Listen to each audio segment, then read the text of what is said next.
qui peut empêcher ça en fait. Tout va bien. Yes, tout va bien. Yes. Yes. Eh ben, nous sommes avec Patrice et comme beaucoup Et Jean-Marc. Et Jean-Marc, beaucoup me l'ont dit aujourd'hui qu'ils en avaient marre en fait. Mais les gens sont dépités, ils en peuvent plus. Hein, mais t'as vu au début il n'y avait pas beaucoup de monde, bon, ça arrive un peu, mais. Tiens, regarde. Ça, c'est pour dénoncer ce qui se passe dans le monde, dans les atrocités, notamment en Palestine. C'est ça. Où effectivement, il n'y a aucun argument valable qui justifie les guerres, en fait. Et malheureusement, on a beaucoup de personnes qui semblent être pourtant civilisées, mais qui trouvent toujours des excuses, comme ils l'ont toujours trouvé dans le passé, pour en quelque sorte justifier une guerre, justifier des situations qui sont forcément indignes. Et il y a vraiment de quoi, vraiment s'en indigner, le dénoncer, mais d'une certaine manière. C'est-à-dire qu'il ne faut pas perdre ton esprit dans le désespoir, surtout pas, et aussi te nourrir de toutes ces images qui sont vraiment horribles et ignobles. Mais on sait que dans toutes les guerres, il se passe toujours des choses ignobles. C'est les pires choses qui se produisent sont très souvent dans les guerres, n'est-ce pas? Les pires de ce que l'homme peut réaliser, et malheureusement, on aura toujours une certaine quantité de personnes prêtes à répondre à n'importe quelle infamie de cette espèce-là. Donc nous, on est d'une communauté qui s'appelle l'humanité. Hein, on ne va pas te parler d'autre chose parce que c'est pas la peine. D'autres le font très bien, ils le font même à longueur d'année, du 1er janvier au 31 décembre. Donc on va pas prendre leur place ou leur position. Ça tourne en rond en fait. Non, peu importe, s'ils ont envie de tourner en rond, pourquoi pas, ou en carré, ou peu importe. En tout cas, ce qui compte avant tout, c'est la communauté humaine. C'est ça. Et que partout où il y a des ignominies, des saloperies, des ordureries, eh bien, oui, c'est bien que les personnes le dénoncent, mais reste dans on va dire ce qu'on appelle la meilleure des choses à faire, c'est montrer l'exemple. Voilà, montrer l'exemple dans la paix, se présenter devant tout ça comme ça, d'accord? Ça a une grande signification, ça en a plusieurs. Voilà, ça peut faire référence aux 10 commandements, ça peut faire référence à Stop, ça peut faire référence à nous, on n'est pas armés. Enfin, plein de choses comme ça, mais que du positif. Et voilà, notre chose à comprendre ici, peu importe les opinions, peu importe... je vous rappelle qu'en France, on est censé accepter, tolérer et vivre avec les différences d'opinion, n'est-ce pas? Et puis une liberté d'expression, liberté d'opinion, etc. Ça a été plus ou moins promis à chaque fois par un ensemble de communicants, hein, dans tous les sens du terme, un coup des politiques, un coup des gens du show business, enfin de toutes parts, hein, des philosophes, etc., qui nous apprennent ce que c'est la vie, avec des choses qu'ils évitent de parler, ou alors pour justifier les horreurs. Donc non, il n'y a rien qui justifie l'horreur. Toutes les guerres sont négatives et indignes de l'être humain, en fait. Tout simplement, on est à la source, on n'est pas fait pour ça. On n'est pas fait pour s'entretuer. Donc il y a des énergies, il y en a toujours eu, qui se sont toujours levées pour dénoncer et tout faire pour éviter les guerres et arrêter les guerres. Sauf qu'on ne les entend pas. Et les gens qui provoquent ça et qui soutiennent ça, eux, en revanche, n'assument pas les responsabilités, les conséquences. N'est-ce pas? Ils nous parlent d'otages, ils nous parlent de morts, ils nous parlent d'attentats, ils nous parlent de tout ça. Mais il y a combien d'énergie, combien de choses qui se produisent ici-bas qui génèrent des solutions comme l'a fait Isaac Rabin. Qu'est devenu Isaac Rabin? Je me rappelle de lui. Qu'est devenu Isaac Rabin? Qui l'a fait partir? Qui l'a enlevé? Alors que cette personne-là, elle était pleine de bonnes intentions. Il s'était pas fait descendre, il y en a un qui s'était fait par l'extrême droite israélienne. Voilà, effectivement. Mais bon, toutes les extrêmes étant mauvaises, pas plus meilleure la leur que toutes les autres dans le monde, nous, toutes ces choses-là, on n'en veut pas. On préfère les laisser tous entre eux. Et s'ils veulent s'entretuer, ben, qu'ils s'entretuent. Mais qu'ils nous laissent tranquilles, en fait. Hein, voilà. Et donc, c'est bien des populations qui, là-bas, c'est bien des familles et c'est bien des enfants. Alors que certains ont pris la parole, notamment des femmes, pour dire que ce n'était pas des gens, enfin bref, des ignominies qu'on peut formuler dans les médias. C'est horrible. On a entendu des gens s'exprimer dans vraiment un mépris et une haine, comme j'ai rarement vu en fait. Même en regardant Hitler parler, bah, je dirais qu'il l'égale sans aucun problème, en plus d'une grande facilité. Donc oui, n'ayons pas peur des mots, puisqu'ils n'en ont pas peur de l'ignominie, d'être indigne, d'être assassin, criminel. Donc non, nous, on n'a pas peur de nos mots quand on les dénonce et quand on leur dit qu'on n'a rien à voir avec ça. Et quand, ici en France, si on a envie de sortir pour la paix et dénoncer les crimes, on le fera. Voilà. Ça, c'est la France. Tu sais ce que c'est aujourd'hui? C'est la journée internationale de la paix, tu le savais? Aujourd'hui.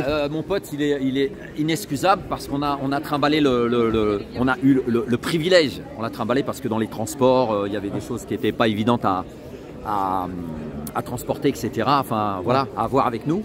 Dans des tubes plus ou moins, il a cassé pas mal de cannes. Il avait une grande perche, Ben, pour un grand drapeau magnifique, blanc. Donc on avait eu l'honneur de porter ce drapeau depuis le départ quasiment du mouvement. On portait avec la colombe là. Cette symbolique qui signifie effectivement un drapeau blanc avec une colombe et une brindille d'olivier qui signifie la paix universelle, la paix dans le monde, c'est-à-dire tous les conflits, partout dans le monde sans exception.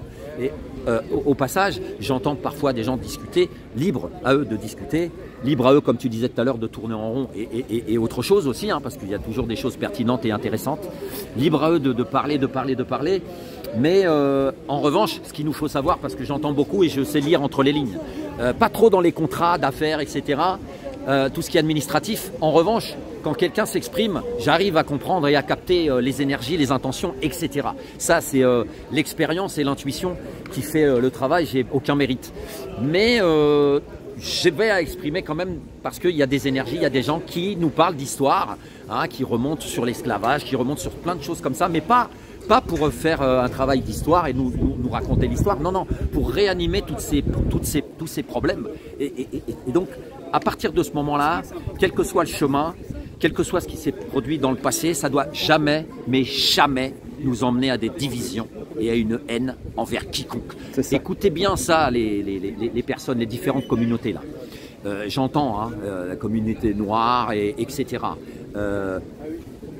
Bon, si on a envie de se désigner ou de s'identifier de cette manière, on est libre. Et je suis pour la liberté d'expression, de dialogue, etc. Sauf qu'il faut savoir quelque chose de hyper important. Vous savez ce que sont les divisions. Donc attention de ne pas tomber dans des divisions de communauté contre communauté.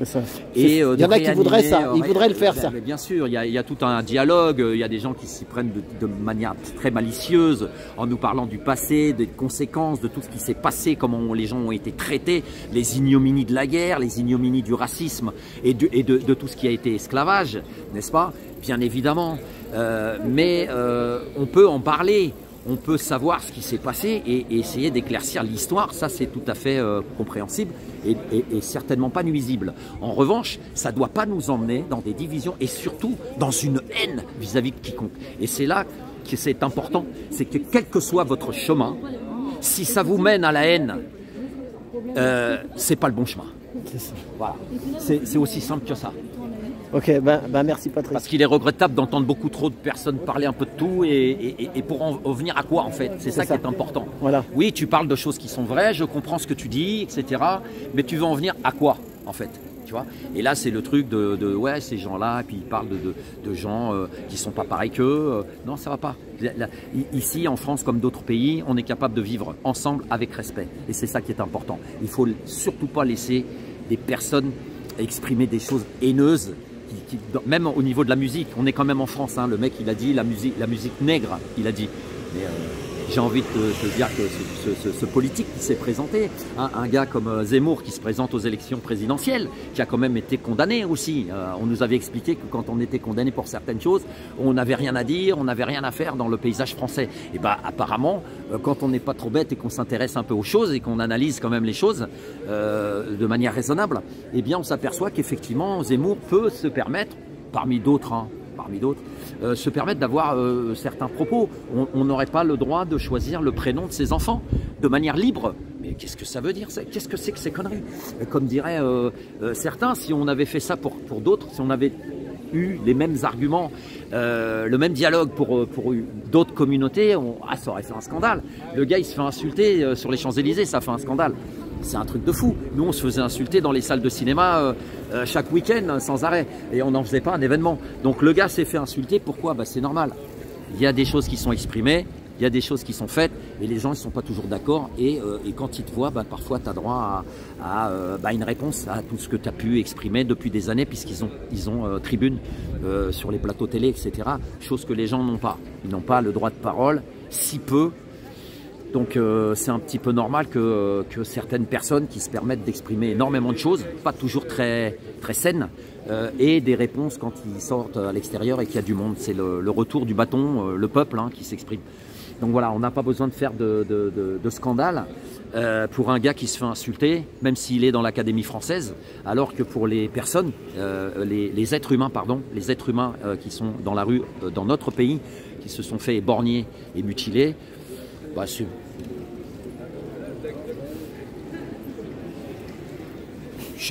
sais pas quelle a été leur argumentation, mais en tout cas, on se rappelle, parce qu'on a de la mémoire et on sait que le gouvernement français puis la police française a tout d'abord eu ces réactions, ces réponses en exprimant qu'il n'y avait jamais eu de violence dans la rue, que la police, les policiers, etc.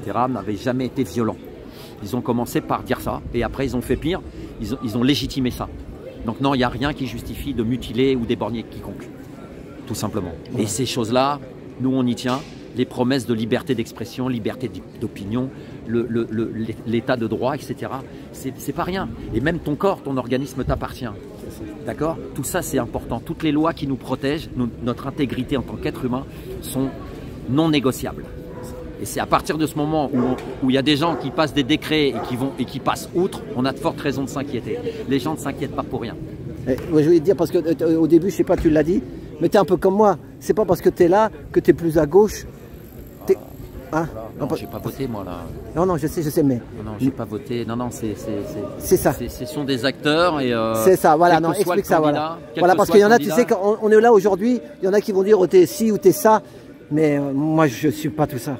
Ouais, tu comprends ce que je veux dire hein? Oui, t'es comme moi, parce que. Il y en a pas mal ici, comme ça. Et voilà, il y en a pas mal ici. Pas majoritaire, mais il y en a quelques-uns. Voilà, c'est ça. Quel que soit le candidat, tu seras toujours chocolat. Voilà, les gens, ils te disent, oui, si t'es là.